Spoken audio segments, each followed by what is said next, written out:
Oye, hablas de Cuba, de Guantánamo. América Latina también, de alguna manera, vivió la última guerra romántica, ¿no? Que fue seguramente la de Nicaragua, ¿no? La entrada en Managua en el 79, que tú conoces bien, ¿no? Todo ese proceso. Ha cambiado bastante el continente latinoamericano en todo este trayecto. Las últimas guerras románticas, porque la insurrección en El Salvador fue también una guerra, y porque, aunque no fueran guerras, fueran reprimidos militarmente pues todos los sueños de Chile, de Argentina, de Bolivia. Previamente, ahora ya no hay golpes de Estado en América Latina ni represión militar, simplemente porque no hace falta. El control sobre sus economías es absoluto y ya no es necesario recurrir a tanta barbarie. Los métodos han cambiado. ¿Y eso no hace que los periodistas tengan también la necesidad de especializarse en esas nuevas formas del mal, que son los sectores financieros, la economía, es decir, todos esos elementos escondidos que al final son los nuevos métodos de dominación?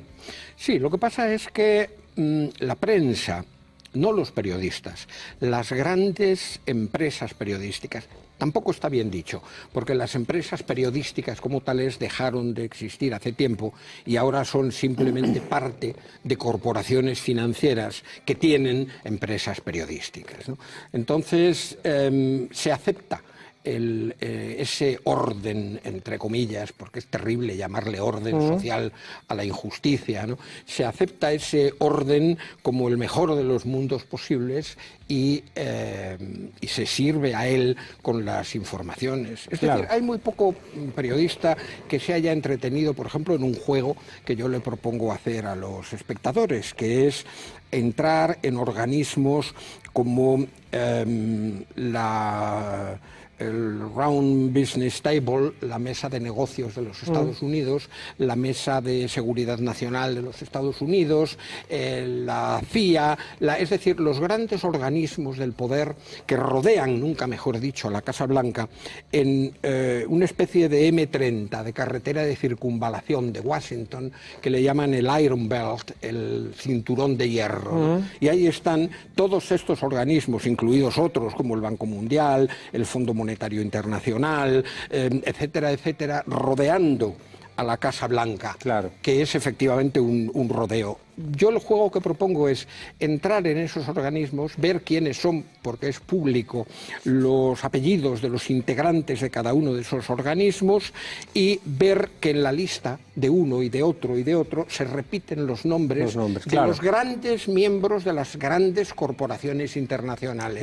Es decir, que hay una especie de oligarquía formada por 300 o 400 nombres que además se casan entre ellos, como los DuPont y los Nemur, etcétera, que constituyen el órgano secreto, por decirlo de alguna manera, del poder del mundo económico mundial. El periodista tiene que ser honesto. Yo quiero ir un poco más allá. Quiero decir que el periodista tiene que tomar partido. Y citando a Celaya, partido hasta mancharse. Un ejemplo que suelo poner cuando doy alguna charla en la universidad es: veamos a un ciudadano que sale de su casa para ir a trabajar. Ese ciudadano es periodista.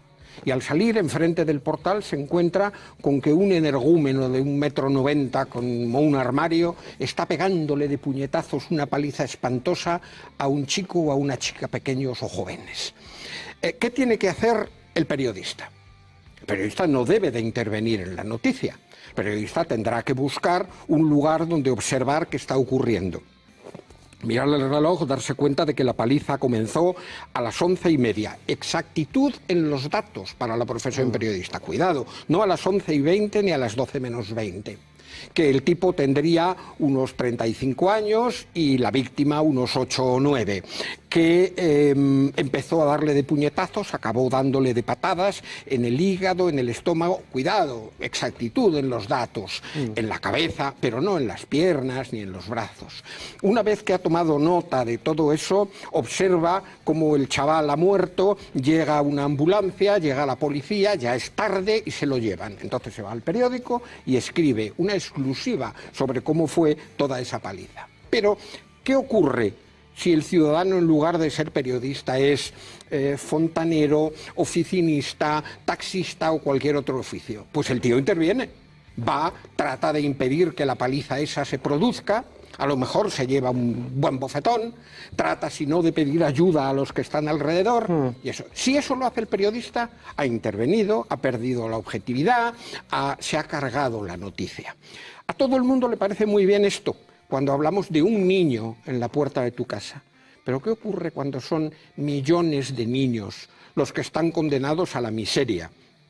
Millones de niños condenados al hambre, a la enfermedad, porque estas empresas farmacéuticas criminales internacionales se niegan a facilitar el que se hagan fármacos contra el SIDA, contra muchas cosas. Entonces, ¿qué tiene que hacer el periodista? El periodista tiene que mancharse, si hace falta, y tomar partido, y denunciar quién es el responsable de esas muertes, de esos genocidios silenciosos que ocurren cada día. Entonces eres una persona incómoda, un periodista incómodo. Yo le cuento a mis alumnos que tenemos la obligación de ser objetivos, pero que no somos neutrales. Entonces yo creo que tenemos que mantener esa idea de la objetividad, no puedes decir cosas que no son, pero no somos neutrales. Y en nombre de esa no neutralidad, claro que te implicas en los procesos. Pero es que hablamos de temas fundamentales e importantes. Aquí se habla de la objetividad cuando se dan noticias que si favorecen al PP, o si favorecen a Ciudadanos, o si favorecen al PSOE. ¿Qué más da? En definitiva, caras diferentes en la misma moneda. Esa objetividad carece de importancia. Hay que tomar partido por los débiles, por los desheredados, por los condenados del mundo. Y esa objetividad en el trato obliga a la condena de los culpables de las injusticias y de las muertes. En Habitaciones de soledad y miedo, tu libro, has denunciado la corrupción, ¿no?, de los soldados en lugares de conflicto, incluidos cascos azules. ¿Qué problema tenemos ahí gordo, no?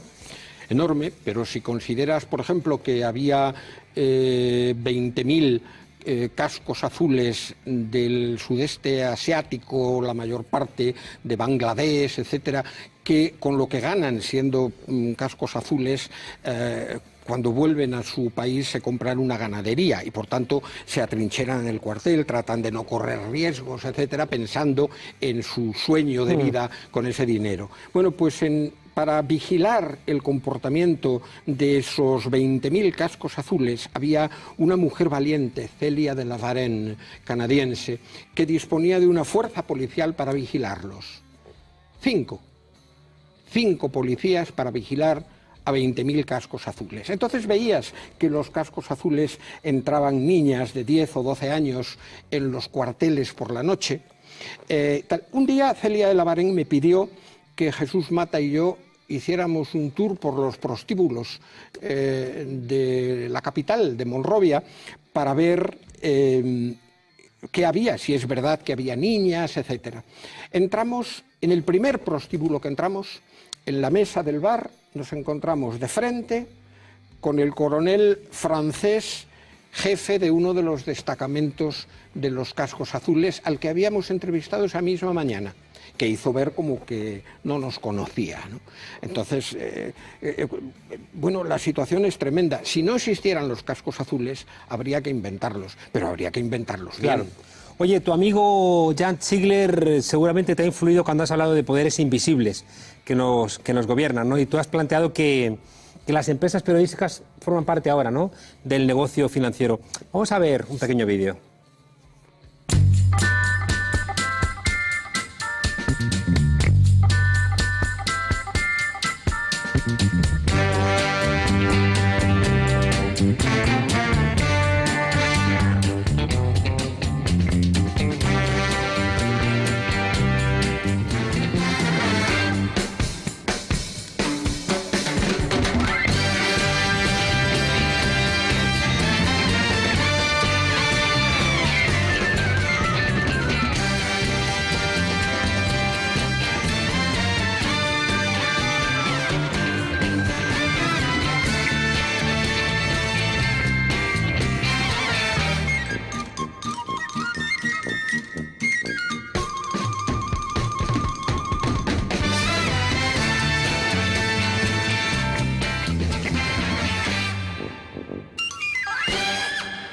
¿Qué pasa con los medios de comunicación, Vicente? Ahora hablamos de eso, pero déjame hacer una recomendación. Haz una recomendación. Porque mi amigo y maestro Jan Ziegler acaba de publicar un libro en España que se llama Hay que cambiar al mundo, editado por Acal, y creo que merece la pena leerlo. Y dentro de pocas semanas vendrá a España y confío que lo tengas sentado aquí charlando. Cuenta con ello. Sí. ¿Qué pasa con los medios de comunicación? Pues que los medios de comunicación han sido adquiridos por todas esas corporaciones. Para hablar, como hace un momento, de la política de los medios en América Latina, no hay que irse a Estados Unidos, hay que irse a Prisa, que tiene intereses periodísticos en distintos países, y los editoriales de Prisa, en definitiva, están defendiendo los intereses de su corporación multinacional mediática en esos países de América Latina a cuyos gobiernos condena o alaba según le vaya bien con ellos en sus negocios con los medios de comunicación. Los medios de comunicación cada vez están más encadenados al poder y cada vez se comportan más como un escudo o una compañía de relaciones públicas al servicio de las corporaciones que poseen la mayor parte de los medios de comunicación en los que trabajan. ¿Tiene eso algo que ver con la crisis de los medios de comunicación sobre la cual tú tanto insistes? Sí, yo creo que el lector y el espectador tienen que acabar dándose cuenta de que no se les está informando de muchas cosas. Y que de esas cosas de las que no se les está informando, la razón de que no se les informe son los intereses que hay detrás y, sobre todo, el hacernos creer que vivimos en el mejor de los mundos posibles, que no pensemos, que no tengamos conciencia sobre la injusticia radical en la que se basa ese sistema económico del que estamos formando parte. Vicente, pero para mantener corresponsales en el extranjero hay que pagarles. Pero y eso cuesta dinero. ¿Quién mantiene corresponsales en el extranjero? Claro. El ABC, por ejemplo, tomó al corresponsal de Bruselas, un sitio en el que hay que tener forzosamente un corresponsal, lo tomó de las solapas y le dijo: cerramos la corresponsalía. ¿Quieres seguir trabajando aquí? Pues de ahora en adelante se te acaba el sueldo de corresponsal, se te acaba el que el periódico pague el piso, se te acaban los viajes por contrato a España, etcétera, y vas a cobrar por crónica publicada. Muchísimo menos que antes. ¿Qué pasa? Que su mujer había conseguido un trabajo en la Comunidad Europea, que sus hijos estaban estudiando en un colegio en Bruselas y tuvo que tragar y decir que sí. Pero ¿quién tiene corresponsales? Porque vemos las grandes cadenas de televisión, excepto Televisión Española, y dice, conectamos con Nueva York, conectamos con París, allí tienen un stringer, un tío con un micrófono en la mano y una cámara que improvisa una entradilla y que le dan 150 euros menos el 21% de IRPF por esa crónica. Los corresponsales como tales, con sus fuentes propias, con su conocimiento profundo, han desaparecido. Claro, pero eso nos llevaría también, en el caso de España, a que también nos acostumbremos a pagar por una información veraz. A mí siempre me fascina en Francia que Mediapart es capaz de tener, no sé si eran 140.000 suscriptores que pagan por tener un medio de comunicación que va a ser objetivo y que además no es neutral, pero tienes que pagarlo. ¿No? Sí. No, con el todo gratis... Sí, pero no es que sea todo gratis. Quiero decir que los informativos de televisión tienen publicidad antes, a veces incluso dentro, etcétera, y organizan incluso esto se empezó a hacer en Estados Unidos durante las guerras de América Central, organizan los contenidos publicitarios, los contenidos informativos justo antes de los contenidos publicitarios. Esto se empezó a hacer en América Central, había cadenas, 3 grandes cadenas de los Estados Unidos que tenían 2 equipos cada una para tomar un grito de una víctima y en ese momento colocar un anuncio de papel higiénico, ¿no? Entonces, no es que sea gratis, ellos sacan un rendimiento económico de la información. Creo que tenemos que hacer una reflexión también como ciudadanos de qué hacemos con los medios de comunicación. No podemos dejarlos en grandes industrias, no podemos dejarlos en los bancos, no podemos dejarlo tampoco en el sector público, que los partidos políticos también lo colonizan. De alguna manera tenemos que entender que o nos hacemos cargo nosotros o esto no va. ¿Pero qué dices? Tenemos que hacer una reflexión muchísimo mayor. Por ejemplo, la mayor parte de este país sigue votando al PP y a Ciudadanos. Ahí tienes la reflexión. ¿Ese es tu mensaje desesperanzado para cerrar esta entrevista, Vicente? Absolutamente. ¿Estás desesperanzado? Estoy desesperanzado, orgulloso de mi generación por las manifestaciones de los jubilados, pero desesperanzado. Sí. Has dicho en algún momento que cada vez te sientes más rojo. Y más solo. ¿Ni el Papa Francisco te acompaña? Es un buen chiste. Es un buen chiste. Vicente, muchas gracias por estar aquí con nosotros y también por no tirar la toalla pese a la desesperanza y seguir enseñándonos a pelear por la verdad. Muchas gracias por estar aquí en la frontera. A vosotros por hacer este programa.